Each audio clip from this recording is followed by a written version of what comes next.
익산 일빛교회 장권능 목사입니다. 자, 오늘 역사적인 2월 마지막 주, 이번 한 주간이 나라적으로 정세적으로도 우리 교회적으로도 아주 또 학생들에게도 새 학기를 맞이해서 새로운 환경에 적응하는 중요한 한 주간을 보내면서 하나님께서 우리에게 주신 기도라고 하는 아름다운 열매, 영적인 무기를 통해서 하나님 나라를 이루고 행복하게 살아가는 은혜가 있기를 주의 이름으로 축복합니다. 탄자니아에서 10여 년 동안 선교 사역을 하고 안식년을 맞이해서 한국에 들어와서 1년 동안 안식년을 지내고 다시 탄자니아 아프리카 선교사로 가시던 목사님께서, 선교사님께서 선교지에 도착하자마자 가장 가깝게 지내는 친한 목사님에게 이메일을 보내오셨는데 이런 내용을 담고 있습니다. 지난 1년 동안 한국에서 안식년을 지내며 제 가치관이 그토록 흔들리기는 처음이었습니다. 안락한 환경과 조건 속에서 그리스도인들의 무뎌진 신앙과 공허하리 많지 관념적인 그리스도인들의 신앙을 보게 되었습니다. 그 순간 진정 구원받은 그리스도인답게 살기에는 이곳 아프리카 오지가 아니라 대한민국이 오지 중에 복음의 오지라는 생각이 들었습니다. 말씀 묵상과 기도가 TV 드라마에 밀려나고 육체의 건강은 지나칠 정도로 꼼꼼히 챙깁니다. 그런데 영적으로는 초기 암 환자처럼 자각 증상조차 느끼지 못하는 사람들이 부지기수입니다. 정년 퇴직 후 고작 20년, 30년에 불과할 노후를 위한 대책에는 놀랄만할 정도로 준비가 철저하고 계산적입니다. 그런데 죽음 이후에 영혼을 위한 대책에는 무관심한 한국 그리스도인들이 어쩌면 그리 많은지요. 그래서 이 세상에 땅 한 평, 집 한 채 없는 저희 부부는 오직 열린 하늘과 하나님만 바라보며 사후 대책으로 삼게하는 이곳 아프리카가 고향처럼 더없이 푸근하기만 합니다라고 이메일을 보냈다라는 거예요. 정말 복음의 오지라고 하는 아프리카 가서 10년 동안 복음을 전하다가 몸도 마음도 이제 안식년을 갖게 돼 1년 동안 한국에서 보니까 한국이야말로 세상 문화에 찌들어가지고 신앙이 무뎌질 대로 무뎌져서 정말로 이 한국이야말로 교회 안에 말로 복음의 오지라고 그렇게 가슴 아파하면서 보냈던 이메일입니다. 오늘날 한국의 그리스도인들은 이 세상에서 지켜야 할 것이 너무 많아 하나님의 말씀을 지킬 겨를이 너무 없어 보입니다. 하나님께서 독생자 예수 그리스도를 우리의 죗값으로 내어주시고 우리를 구원하신 까닭이 무엇인지 우리는 한번 생각해 볼 필요가 있습니다. 기껏 이 세상에서 잘 먹고 잘 살고 즐겁게 살도록 하시기 위해 하나님께서 예수 그리스도를 사람으로 이 땅에 보내셔서 십자가에 죽게 하신 것은 아니지 않냐 그 말입니다. 오늘 1월, 2월 마지막 주일을 보내면서 한 달 동안 기도에 대한 이야기를 계속해서 설교를 했습니다. 월상 예배부터 새벽부터 외쳤습니다. 기도하면 행복합니다. 기도하면 하나님 나라가 내 안에, 가정에, 교회에, 이 나라의 민족에 이루어집니다. 그런데 다른 때보다도 우리 성도님들이 더 기도를 안 하신 것 같아서 제 마음이 상당히 하나님 앞에 지성스럽고 무겁습니다.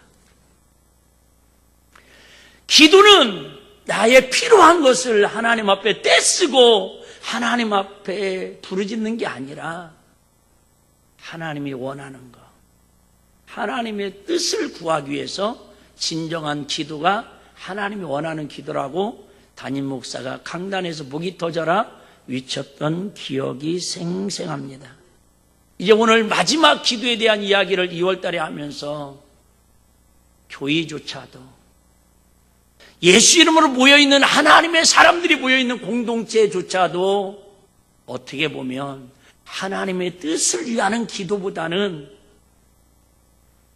같이 공동체로 기도하는 기도도 때로는 행사를 앞두고 건축이나 특별헌금이 필요할 때 교인은 성도들에게 합심 기도를, 작정 기도를, 금식 기도를, 특별 기도를 요청하는 게 우리들의 모습이 아닌가 생각을 한번 해봅니다.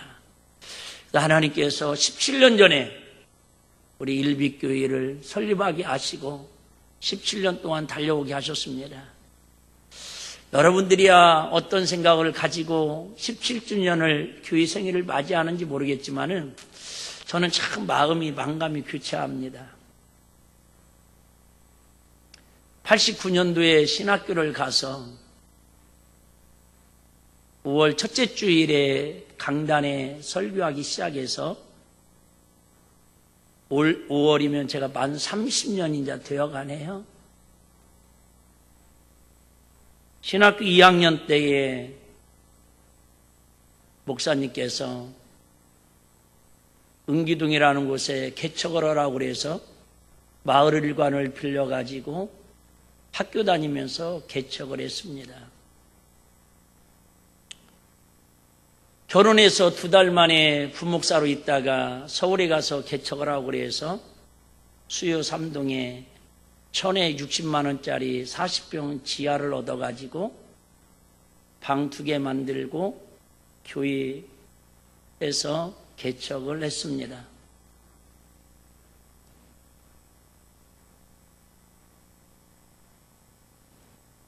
저는 개척만 하면 하나님께서 교회를 부흥시켜 주시고 성장시켜 주시고 그동안 하나님 훈련시키셨기 때문에 저는 신학교 다닐 때까지만 해도 조영규 목사님 책을 읽으면서 그래 맞아, 성령님이 함께 하시면 공동미지에다가 천막을 치고 텐트를 쳐도 교회는 될 거라고 저도 조금도 의심하지 않고 그런 마음으로 개척을 했습니다.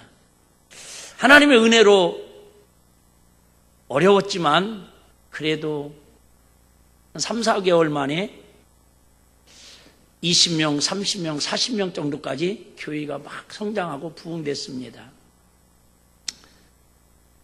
결국은 교회가 다 성도들이 떠나가서 교회를 문 닫고 1년여 동안 가정에서 우리 박 권사님하고 사모님하고 저하고 스이서 친구 14평 아파트, 임대아파트 빌려서 살면서 예배를 드렸습니다. 그러다가 2002년 월드컵이 열리는 해에 1월 21일 날 마동의 식당 2층에 보증금 500에 월세 25만 원에 상가 건물을 얻어서 공사를 시작해서 3월 1일 날 설립 예배를 드리고 여기까지 우리 일빛교회가 달려왔습니다. 유형적으로 봤을 때는, 겉으로 봤을 때는 그래도 한국교회의 모델은 아닐지라도 인간적으로 보면 우리 교회의 모습이 보시는 것처럼 괜찮은 교회입니다. 영적으로 보면 더 하나님이 기뻐할 줄로 믿습니다. 근데 저는 요즘처럼 목회하면서 마음이 힘들고 괴로울 때가 없는 것 같습니다. 지난주에도 우리 사모님에게 진지하게 얘기를 했어요. 나 아무래도 목회에 자질이 없는 것 같다. 정말 하나님이 나를 콜링 부르셔서 3번을 개척하게 하시고 17년을 여기까지 인도하셨는데 정말 하나님이 쓰시는, 아니 하나님의 뜻을 구하는 목회자인지, 우리 일빛교회가 대한민국에 10만여 교회가 있고 전라북도에 5,000개 이상의 교회가 있고 7,000개 이상의, 전라북도에 익산시에만 500개 이상 교회가 있는데 과연 우리 일빛교회를 통해서 하나님이 원하시는 뜻은 무엇일까? 우리 일빛교회 사랑하는 성도들의 삶을 통해서 하나님이 바라시는 뜻은 무엇일까? 생각해 보니까 자, 하나님 앞에 숭고스럽고 시성스럽고 내가 너무 사소한 거에 마음 아파하고 누가 지나가다 성도들이 한마디 들려오는 소리 때문에 잠 못 자고 입술 다 터지고 뒷목이 땡겨가지고 혈압약 먹고 내가 이렇게까지 목회를 해야 하는가? 정말 주님의 심장을 가지고 복음의 오지인 아프리카나 저 이슬람 지역이나 이런 데 가서 좀 남은 생애라도 후회 없이 복음만을 위해서 한번 살다가 주님 만나야 할 텐데 이런 저의 마음의 조급함과 애타는 마음이 있습니다. 해마다 우리 교회가 교회 설립을 앞두고 부흥회를 하거나 미랄재단 찬양팀을 불러다가 축제를 하고 그랬습니다. 올해도 스케줄을 다 잡아놨었습니다. 근데 제가 모든 일정을, 모든 행사를 다 취소했습니다. 최소한도 나만이라도, 담임 목사인 저만이라도 우리 교회의 사명이 뭔지, 우리 교회의 본질이 뭔지 좀 하나님 앞에 고민하면서 행사가 아니라, 이벤트가 아니라 좀 우리 성도들과 함께 잠시 잠깐이라도 이번 주하고 다음 주에 우리 교회에 나갈 방향, 우리 일빛교를 향한 하나님의 뜻이 무엇인가를, 본질을 한 번 정도는 우리가 생각하면서 넘어갔으면 좋겠다는 마음을 갖습니다. 어제 우리 아들이 저녁에 물어봐요. 아빠는 설교 준비를 어떻게 해? 원고를 어떻게 써? 뭐 인터넷에서도 검색도 하고 책도 읽고 이렇게 준비를 하지?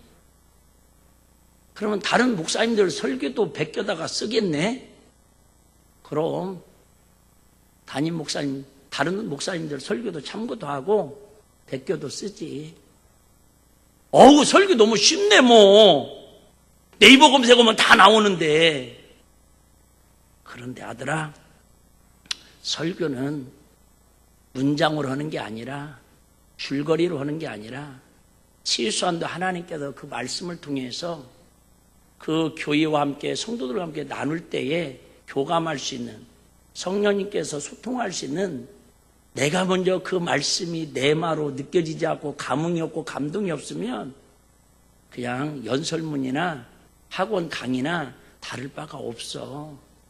그것 때문에 애타하고, 그것 때문에 하나님 앞에 무릎 꿇고, 그것 때문에 하나님의 음성을 구하기를 더 애타는 거야. 잘 모르겠네 뭐. 그리고 대화를 마쳤습니다. 제가 오늘 본문을 준비하면서 우리 사랑하는 성도님과 함께 나누고 싶은 말씀을 묵상하면서 먼저 5절에 저는 가슴에 와닿더라고요. 과연 우리 교회의 모습은 어떤 모습일까? 초대교회의 모습은 아시는 것처럼 예루살렘 교회는 500명이 처음에 모여서 기도하다가, 잘 들어보셔봐요. 500명이 모였어요. 처음부터 500명이. 개척 멤버도 아니지만 우리 식으로 좀 각색을 하자면 개척 멤버에 500명이 모여가지고 전심으로 기도함으로 교회가 시작했습니다. 며칠 동안 전심으로 기도했냐면 식음을 전폐하고 열흘 동안 전심으로 기도하다 보니까 기도하는 게 만만치 않아요. 10명 가고 100명 가고 200명 가고 380명, 거의 80%가 다 가고 열흘째 되는 날 120명 남았습니다. 120명이 간절히 기도해서 성령 충만함을 받음으로 자연스럽게 태동된 교회가 초대교회 예루살렘 교회였습니다. 그때부터 베드로 목사님을 중심으로 사도들이 강력하게 복음을 전합니다. 얼마나 복음의 능력이 대단했는지 하루에 2,000명, 3,000명씩 그 말씀을 듣고 회개하고 교회로 돌아옵니다. 이렇게 해서 부흥했던 예루살렘 교회는 신학자들에 의하면 2만 명까지 순식간에 부흥을 합니다. 그렇게 어마어마한 부흥이 했고 얼마나 은혜들을 받았으면 새벽에도 말씀드렸는데 그 예루살렘 교회 등록 성도들은 기분이 뭐냐면 등록할 때의 기분이 뭐냐면 자기의 전 재산을 팔아서 교회에다가 바치고 신앙생활을 시작하게 됩니다. 아멘 하지 마세요. 이런 건 아멘 실수했다가 큰일 나는 경우가 생깁니다. 어마어마한 예루살렘 교회는 역사 이래 유래를 찾아볼 수 없는 기도로 시작된 교회, 성령이 가장 강력하게 역사했던 교회, 재정적으로 가장 풍부한 교회, 사람 인적 자원이 넘쳐나는 교회. 근데 그 교회가 10년도 안 되어가지고 세상 말로 거지 교회로 전락해버립니다. 그래서 오늘 새벽에 살펴본 로마서 16장에 보면 바울을 통해서 마게도냐, 아가야 이방 나라의 교회들을 통해서 예루살렘 교회 성도들이 불쌍하다고 구제연금을 모아가지고 도와주자고 기쁨으로 동참하는 그런 내용을 기록하고 있습니다. 10년 만에 그렇게 엄청난 예루살렘 교회가 세상 말로 쪽박 차는 교회로 전락해버리고 말았습니다. 이런 역사가 사도행전에 흘러갑니다. 제가 우스갯소리로 그런 얘기해요. 여러분 산 증인이니까 우리 교회도 아시는 것처럼 개척하고 거의 10년 전 동안은 이 교회 건축하기 직전까지만 해도 1년에 어린아이부터 어른까지 어떻든 우리 교회 왔다가 간 사람들이 평균 1년에 100명씩이 됐습니다. 그분들이 다 어디가 있을까? 어떤 분들은 저한테 위로하냐고 그런 말씀 드려요. 목사님, 뒷자리가 많이 숭성숭성하고 왜 이렇게 사람들이 많이 안 보여요? 내 마음이 이렇게 허전하고 안타까운데 담임 목사님은 강단에 쳐다보면서 얼마나 마음이 아플까요? 말 않고 표현 안 해서 그렇지 여러분 바보도 세월 가란 줄 알아도 성도님들이 다 아시더라고. 난 내가 말 안 하면 우리 성도들 아무것도 말하니까 모르는 줄 아셨다니까.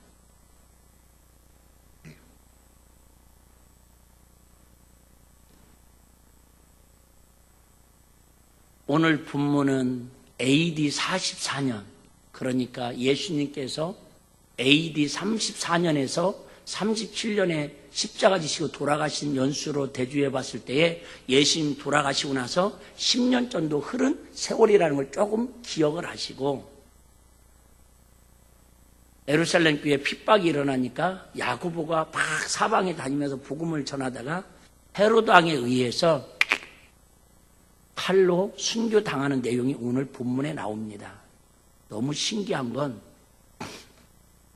그렇게 복음을 전했던 사도 중에 1등 사도 야고보를 세상에 로마에서 파송된 분보당 헤로드 왕이 그를 죽이니까 수천 년 동안 같은 성경을 보고 수천 년 동안 하나님을 섬겼던 유대인들이 야고보 선지자가 목사님이 순교하는 그 모습을 보고 기뻐하더라는 거예요.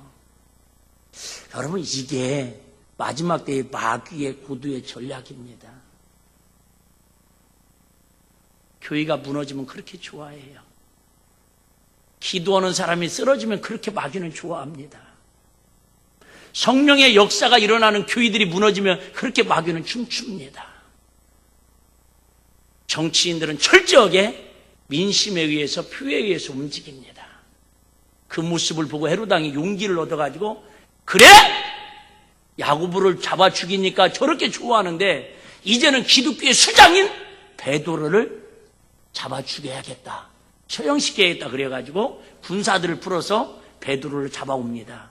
감옥에 가둡니다. 그때 절기가 무교절입니다. 나는 너무 신기해요.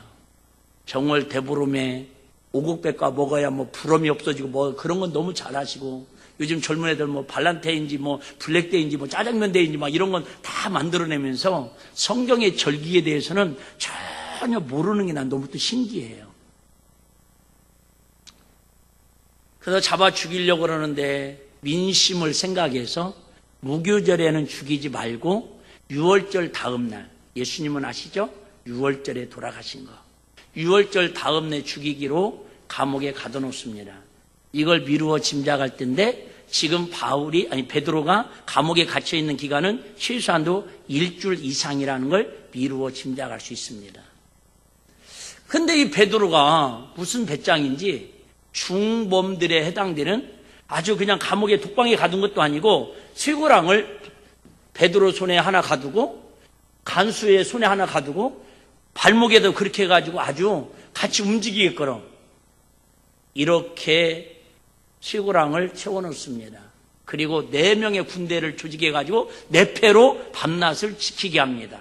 왜? 5장에서 한번 탈옥 사건이 있었지 않습니까? 탈옥한 게 아니라 하나님의 역사로 막 옥문이 열려가지고 나갔던 적이 있지 않습니까? 여러분이 아무리 그렇게 시침이 떼고 있어도 성경은 부인할 수 없습니다. 그렇기 때문에 이번에는 절대 그런 일이 없도록 또 잘 지키라고 헤로드 왕이 명령을 합니다. 근데 그러는 와중에 베드로는 취수들하고 함께 감옥에서 군사팀에서 코 골면서, 코 고는 건 제가 넣었어요? 코 골면서 꿀꿀 잡니다. 언제요? 오늘 날만 새면 내일 한 줌의 죄로 처형장으로 가야 하는데 죽음을 앞두고 베드로는 태연하게 잡니다. 그때에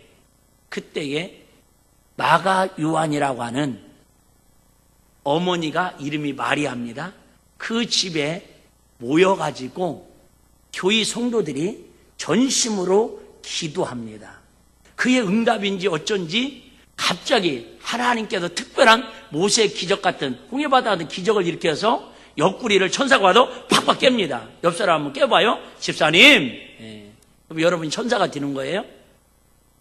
막 발로 차서 깨우니까는 환상인가 하다가 다시 천사가 얘기하니까 정차려 빨리 나와 그러니까는 어쨌든 나갑니다. 근데 아시죠? 나는 영화 보면서 그런 영화 참 멋있더라고요. 일본 이렇게 다 무릎 꿇고 있다가 뭐 옛날 신현준인가가 다 뭐라고 하다가 이게 조지 그런 문화 있잖아요. 그래서 그러니까는 막 문이 미닫이 문이 착 열려가지고 시커먼스들이 샥 형님 그거 안 멋있어요?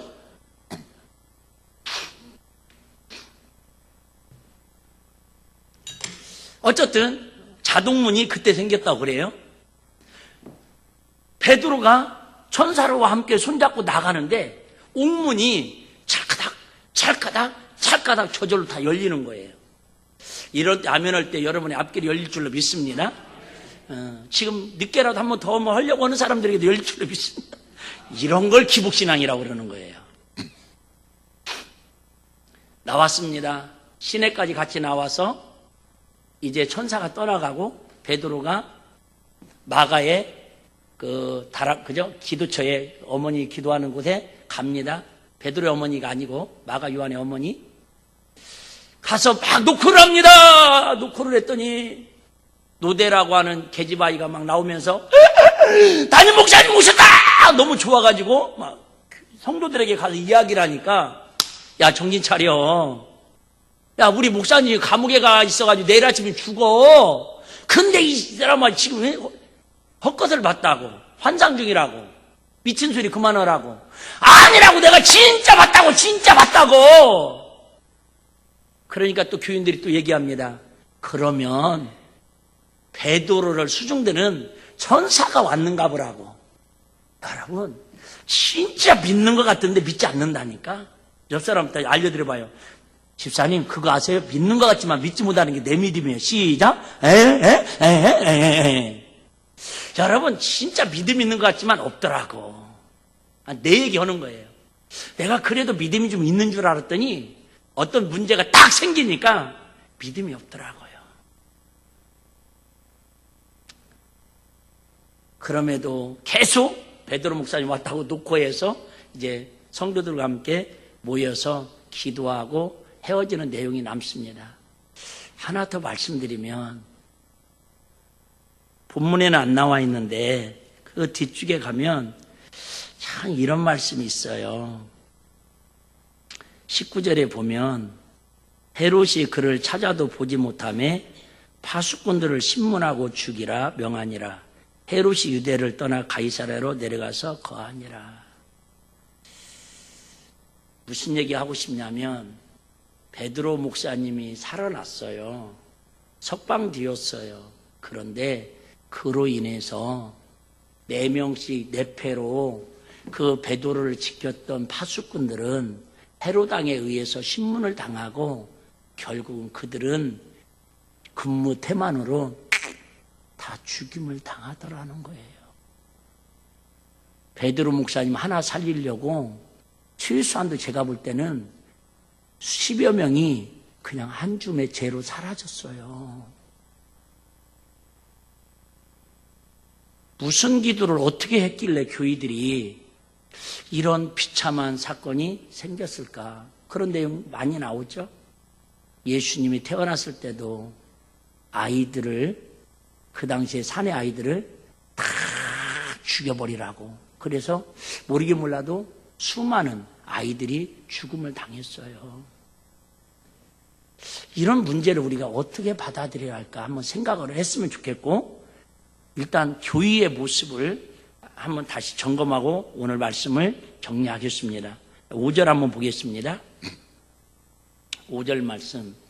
이에 베드로는 옥에 갇혔고, 감옥에 갇혔어요. 교인은 베드로 목사님을 위하여, 담임 목사님이잖아요. 간절히 하나님께 기도하더라. 자, 한번 제가 여러분에게 그냥 여쭤볼 테니까 대답하지 마시고 생각만 한번 해보시라 그 말이죠.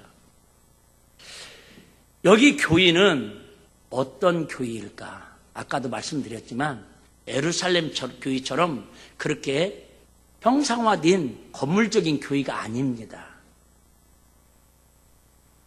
말 그대로 초대교회는 예루살렘 교회 빼놓고는 모든 교회가 처음에 가서 집사님이, 전도자가 복음을 전합니다. 그 회개하고 복음을 아멘하고 받아들이면 그 모인 곳이, 그 모인 집이 기도처가 됩니다. 두세 사람이 모여서 하나님을 찬양하고 예배드립니다. 거기에 병자가 치유받고 하나님 능력이 임하고 은사가 임하고 하나님을 만나는 경험이 생깁니다. 그래서 사람들을 모이다 보니까 그 공동체가 세워진 게 바로 교회로 발전해 갑니다.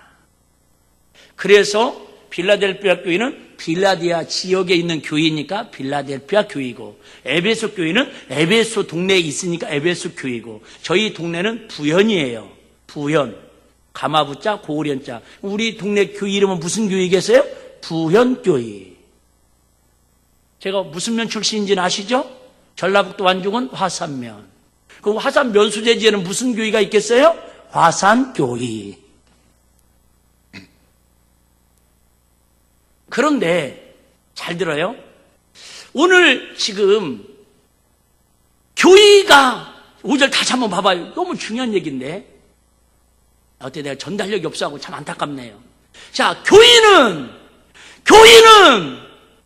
담임 목사 베드로를 위하여 간절히 기도하는데 그 교회가 어떤 교회냐면 교회 이름도 없어요.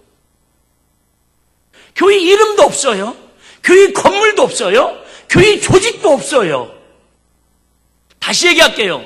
지금 한국교회는 저부터 시작해서 모든 목사들, 모든 성도들이 제일 좋은 교회는 어떤 교회예요? 몇백 교회에서 몇천억 교회에서 최고 시설 좋은 그런 교회를 추구하고 있지 않냐 그 말이죠. 그 건물 지려고 혈안이 돼 있지 않냐 그 말이죠. 난 정말 우리 일빛교회 성도들이 다른 건 모르지만 하나님 나라 가면 그냥 그런 칭찬은 조금은 들을 수도 있지 않을까 생각을 해봅니다. 보시는 것처럼 우리 깡통교회입니다. 빨간 벽돌 한 장 찾아볼 수가 없습니다.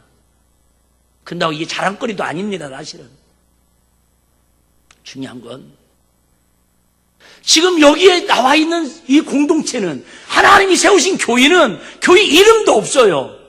지금 이 시대의 모든 성도들은 목사님부터 시작해가지고 어느 교회가 좋은 교회냐, 어느 교회가 위치가 좋느냐, 어느 건물이 거기에 목적을 갖습니다. 또 하나, 그 교회에 얼마나 유명한 사람이 다니느냐, 재벌이 다니느냐, 국회의원들이 다니느냐, 돈 많은 사람이 다니느냐, 좀 더 나가면 분당에는 그런다고 그래요. 저 안 가봤는데 천당 밑에가 분당이라고 그래요. 목사님의 프로필을 사진을 찍어가지고 교회 앞에다가 이니셜로 넣는답니다. 왜 요즘 분당 아줌마들은 담임 목사님 얼굴이 혐오스러우면 일단 그 교회는 등록하러 가지도 않는답니다.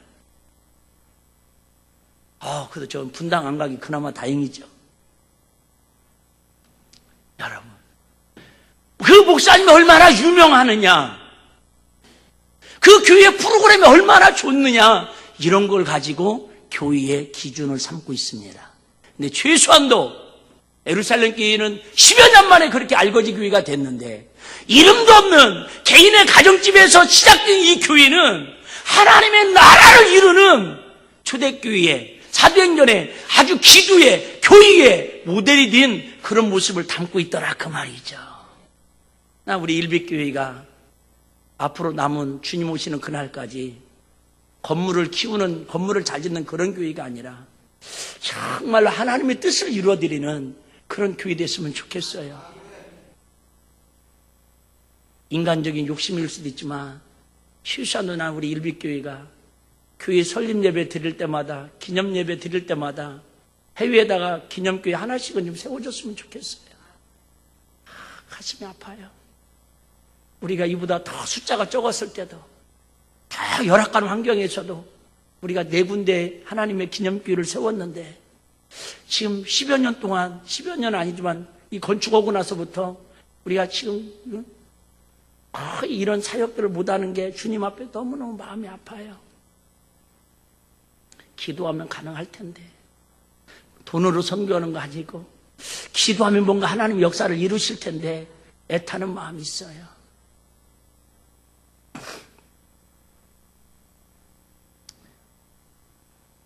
교인은 담임 목사님을 위하여 간절히 기도했는데, 자, 시간 없으니까 며칠 정도 기도했을 것 같다고 말씀드렸죠? 최소한도 일주일 이상은 간절히 기도했어요. 더 중요한 거, 여러분 이거 생각하기 전까지는 밥 먹는 거 좀 고려하셨다가 생각하시고 식사하러 가셨으면 좋겠어요. 도대체 이 교인들은 열흘 이상이나 일주일 이상이나 식음을 전폐하고 모여서 간절히 기도했다는 말은 간이 저리도록 기도했다라는 거예요.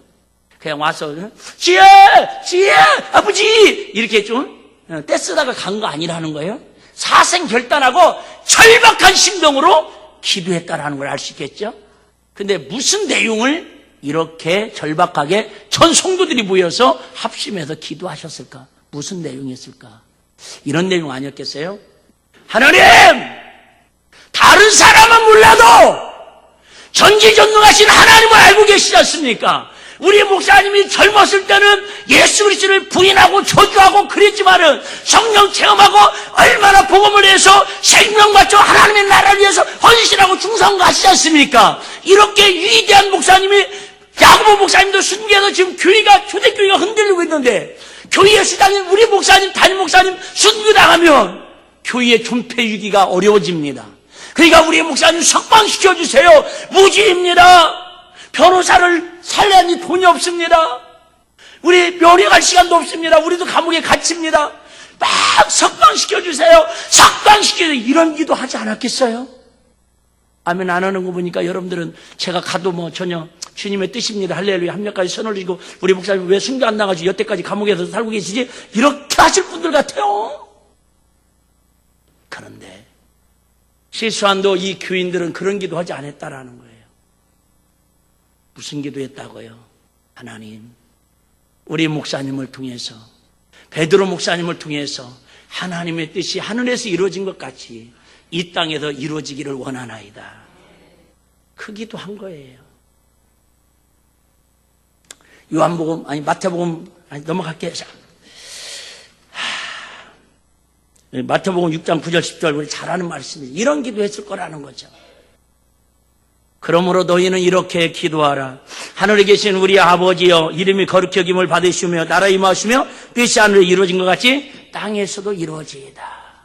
자, 예수님께서 이 선상수훈을, 기도를 가르쳐 주셨을 때가 AD 주후, 그러니까 34년에서 35년 이쪽 저쪽 사이일 거란 말이에요. 아까 얘기했죠? 헤로드 왕이 44년에 죽습니다. 이 사건이 헤로드 왕 죽기 직전에 일어난 일이거든요. 그러니까 10여 년 동안 초대교회 성도들은 날마다 기도를 그런 기도하는 거예요. 하나님의 뜻이 하늘에 이루어진 것 같이 우리 교회를 통해서도 우리 가정을 통해서 나를 통해서 이루어지기를 원하나이다. 잘 먹고 잘 사는 기도가 아니라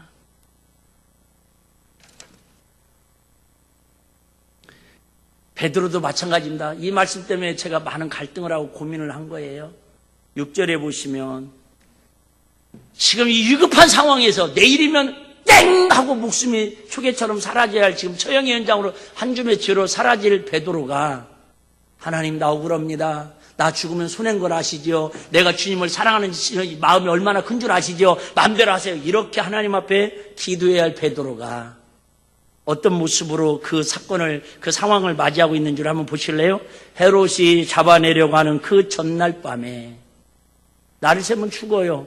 베드로가 두 군사 틈에서 두 스사들에 매여 누워 자는데 파수꾼들이 문 밖에서 옥을 지키더니 그럼에도 불구하고 베드로는 지금 뭐 하고 있어요? 쿨쿨 자고 있어요. 왜? 노마스에 그랬잖아요. 내가 죽어도 주를 위하여 살아도 주를 위하여 죽으나 사나 난 누구 거라고요? 주의 것이라고. 제가 이럴 때 잘 믿는 거 아시죠? 말은 이렇게 하는데 나는 내가 주의 것이라고 말은 잘해. 근데 내가 주의 것처럼 사는 모습이 너무 형편없다 그 말이에요. 네? 결론만 말씀드리겠습니다. 그러면 우리가 어떻게 합심해서 기도할 수 있느냐라는 거예요. 여러분 참 내 뱃속에 나온 자식들도 3명이면 3명, 4명이면 4명 마음이 하나 되는 게 참 어렵습니다. 더군다나 교회 안에서 나이대 달라요. 자란 환경 달라요. 혈액형 다릅니다. 기질 다릅니다. 그런데 어떻게 우리가 합심하여 한 공동체로 한마음 한뜻으로 기도할 수 있냐 그 말이에요. 다시 얘기할게요. 여러분 교회 다니는 거 쉬워요? 어려워요? 대답 안 하는 거 보니까 어렵다 그 말이 있죠. 근데 여러분 죄송해요. 저는 교회 다니는 것만큼 쉬운 일 없다고 봅니다. 예수 믿는 거 어려워요? 쉬워요? 저는 예수 믿는 것처럼 쉬운 게 없다고 생각합니다. 뭐가 어렵냐? 주님 마음 가지고 주님 뜻대로 사는 게 어렵더라고요. 저는 군대에 있을 때도 그 힘든 상황에서도 교회 가는 재미로 일주일을 버텼습니다. 믿거나 말거나. 그런 사람에게는 교회 가는 게 어렵지 않습니다. 못 가게 하는 게 그게 어렵지. 그런데 정말 3명, 4명만 모여도 마음이 하나 안 되는 거예요. 왜 교회 생활 힘든 줄 아세요? 내 생각과 목사님 생각이 다르고 내 생각과 집사님 생각이 다르고 학생과 선생님 생각이 다르니까 그게 뭘로 오는 거예요? 갈등으로 오고 오해가 생기고 마음에 상처가 되니까 힘든 거예요. 내가 좀 모자라면 모자라는 대로 그냥 한마음 들면 거기도 절대 분란 일어날 일 없습니다. 조심스러운 얘기인데요. 모르겠어요. 저는 나름대로 목회를 시작할 때 다른 대안이 있어서 다른 제2의 방법이 있어서 여분을 남겨놓고 목회를 한 게 아니거든요. 벼랑 끝에 저를 세워놓고 이거 아니면 나에게 죽음을 달라 그런 마음으로 저는 목회를 한 사람이거든요.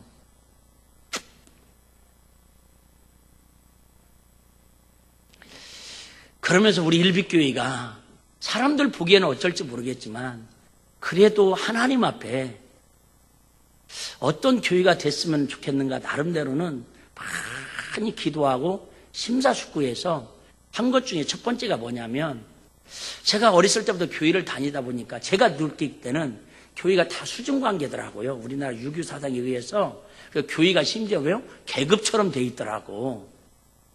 이걸 어떻게 하면 하나님 기뻐하는 수평으로 십자가를 만들까 해가지고 제가 재직회를 우리 교회는 지금까지 한 번도 해본 적이 없습니다. 앞으로도 하고 싶지 않습니다. 목사님, 헌법에 나와 있는데 왜 안 하셔요? 그래서 교회 정관에 넣어놨습니다. 우리 교회는 각 부서장들을 중심으로, 부서장이라고 하지 않고 부서 섬김이 중심으로 이야기를 합니다. 다시 얘기할게요. 앞으로 우리 교회 내년에 장로님도 세우고 권사님, 집사님들 세우자고 우리 섬김이 모임에서 이야기가 있었습니다. 우리 교회 최고 의결기관은 섬김이 모임이 의결기관입니다. 거기에서 결정되면 끝입니다.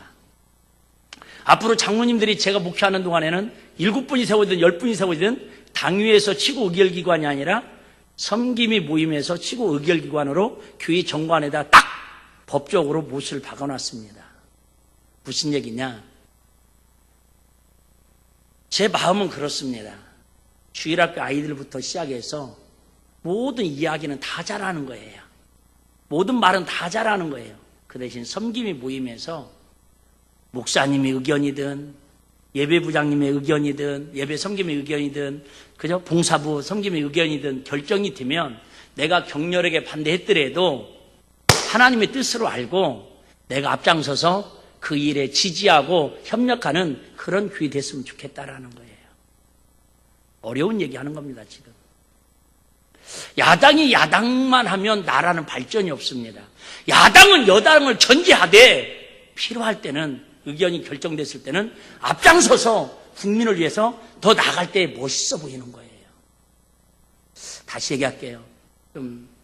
여러분 교회 와서 왜 마음이 힘든 줄 아세요? 내 마음하고 하나가 안 된다고 할 때 힘듭니다. 사회생활도 마찬가지고 가정생활도 마찬가지입니다. 그거 아세요? 제가 이렇게 목사님들을 만나서 식사를 하든 커피숍을 가든 우리 성도님들을 만나서 커피를 마시든 식사를 하든 너무 신기한 건 3명 이상만 모이면 자 중국집을 가요. 3명 이상만 가면 짜장면, 짜장면, 짜장면 이런 사람 아직까지 저는 본 적이 없습니다. 너무 신기하지요. 아니 뭐 전 식당을 다 모아놓은 것도 아니고 같이 중국집에 갔는데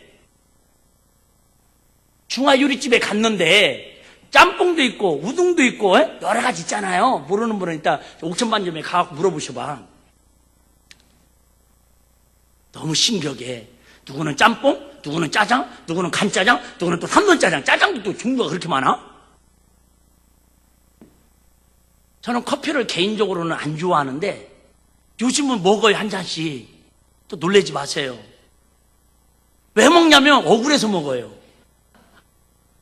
목사님들 만나면 커피숍을 가는데 회당이 막 아니 5,000원이요 5,000원. 나 그 돈 3,000원만 내주면 난 절대 안 먹어요. 나만 안 먹고 멀뚱멀뚱 있는 것도 뭐해. 그래서 뭐 달짝지는 거 달라고 그랬더니 뭐 카라멜인지 야끼맛도인지 뭐 하여튼 그걸 뭐 해갖고 이렇게 주는데 나 이름도 몰라 지금도. 근데 너무 신기한 건 3명 4명만 목사님들이 똑같이 차 마시러 간 거거든요. 커피 마시러 갔는데 나 이름도 모르네. 어떤 사람 뭐 아니 뭐지? 아니 하여튼 아니 어쩜 그렇게 이름들이 다 달라. 우리 뚱뚱한 어떤 무슨 목사님은 그 양말은 맨날 그거 무슨 커피 있대요? 양동처럼 조그마한 잔에다가 에스프레소인가 뭐 이삿짐 센터인가 뭐 그 쬐끔 마시고 물 마시고 아이고 그거 한 바가지 먹어도 양도 안 차겠더만. 얼마나 제가 무식한 줄 알겠죠? 여러분 그렇게 같은 차를 마시러 갔는데도 다 생각이 다른데 입맛이 다른데 아니 내 혀 이 안에도 얘기했죠. 5가지 맛이 있어가지고 골라내는 맛이 다 다른데 어떻게 교회 안에서 목사님과 장로님과 집사님과 권사님과 세신자와 오래 다닌 분들이 한마음 한뜻으로 하나가 될 수 있겠냐고요. 이건 여러분 당연히 하나가 안 될 수밖에 없는 거예요. 그런데 교회가 하나가 안 되면 돼요, 안 돼요? 안 돼요. 그것 때문에 주님이 십자가 빌려 죽으셨다 그 말입니다. 내 생각 버려야, 내 생각 버리고 십자가 앞에 나를 무릎 꿇고 내려놓아야 결국 우리 마음이 하나 될 수 있다 그 말이 할렐루야. 여러분 우리 교회가 성장하고 못하고 건물을 크게 짓고 작게 짓고 재정이 있고 그걸 떠나서 기념교회 세워가는 걸 떠나서 여러분 예수 앞에 우리 한마음 한뜻 한생각 한마음으로 하나님 앞에 간절히 기도하는 은혜가 있기를 주여는 축복합니다. 그것 때문에 제가 힘들어요. 목사님은 강단에 애타게 얘기하는데 알았어요. 그 목사님이나 할 일이잖아요. 나는 힘들어요. 내가 어떻게 새벽에 나와요. 목사님은 그저 맨날 노르니까 그래도 월상 예배도 드리고 금요일차로 하지만 목사님 직장 다녀봤어요? 직장 다녀봤어요? 예, 다녀봤습니다. 직장 다녀봤어요. 진짜.